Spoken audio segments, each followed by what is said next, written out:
Call somebody a liar? When can I start my yoga program? You want to know what's going on at the Kylie Center? No. I want you to go back and admit that you lied when you said there's yoga. I did not lie. You asked what was going to go on. I told you what the staff said. From the time this started, we came to you in French, looking over at the clock. Time's not up because you've been running your mouth. I didn't look at any clock. What did you do? You're like a pathological liar. Mr. Davis, you looked in that direction, and I looked to see what you were looking at. Liar. You have hostility towards people of color and public housing. That's why you took the bus ride away from the kids.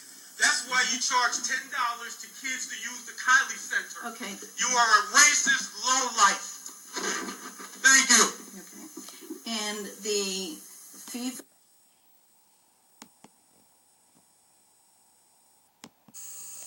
We have video. Go to YouTube. She interrupts me. She interrupts our supporters. She cuts us off, and then the police come and literally snatch the microphone from us. Notice how he makes it sound like he was up there saying innocently, like, oh, the Pledge of Allegiance, and the cops come up, and he was calling her a lowlife. I don't even remember, but it's pretty nasty shit. And by the way, he spoke for, he speaks, that whole thing is 9 minutes and 42 seconds. Just curious, just making observations. This is what I perceive.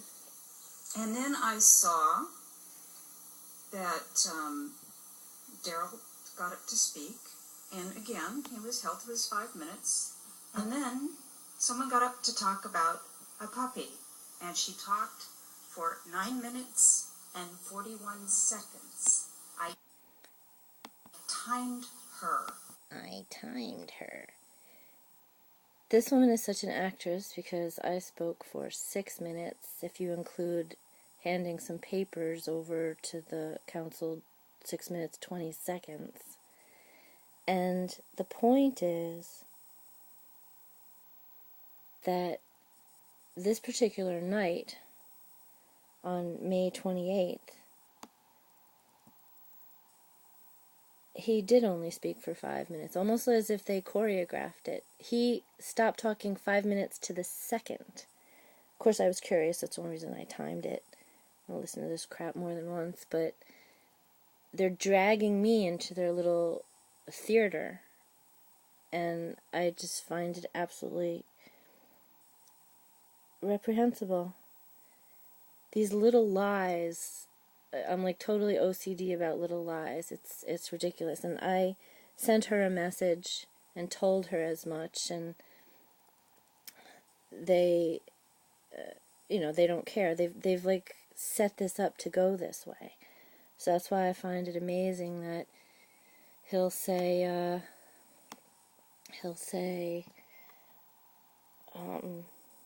something again about 9 minutes, 10 minutes, and that's about me, white people. Snow White, he calls me. Other people, white people, have been talking 9 and 10 minutes. Fact. And that's his fact, is this woman lying. And she'll say it 3 more times. And that's all she says. That is often what happens when Mr. Darrell speaks. Mr. Davis speaks. She was up here for 9 minutes and 41 seconds, pointing out a discrepancy. I love how pointing out 20 years of police abuse in my life, culminating in having a puppy stolen from me and infringing on my Fourth Amendment rights, to this hypocrite activist, they call themselves, is calling my life a discrepancy. Now again, she will talk about 9 minutes and 41 seconds. You make the rules, but you change them. So I appreciate your observations. I, though, will caution you that our city clerk does her best to manage everybody's time equitably. We up here don't have a time clock. We rely on our city clerk, and she does a good job in doing that. And I do take umbrage with you criticizing the city clerk. She's not criticizing. Yes, she And that's Davis yelling out from the crowd. They act like animals. is criticizing the clerk. Well, then I would like Liars to and point animals. out And the that one observation is person about was time. up here for 9 minutes and 41 And, seconds. And we when take your Mr. Davis observation. speaks, I'm finishing my thought. When Mr. Davis speaks, whether people talk over him or not, he is always reminded when 5 minutes are up. It's been my observation. Right. Everybody is reminded after 5 minutes, and you can go look at the recordings and notice that Davis speaks every time over 5 minutes. I mean, a lot of they're just so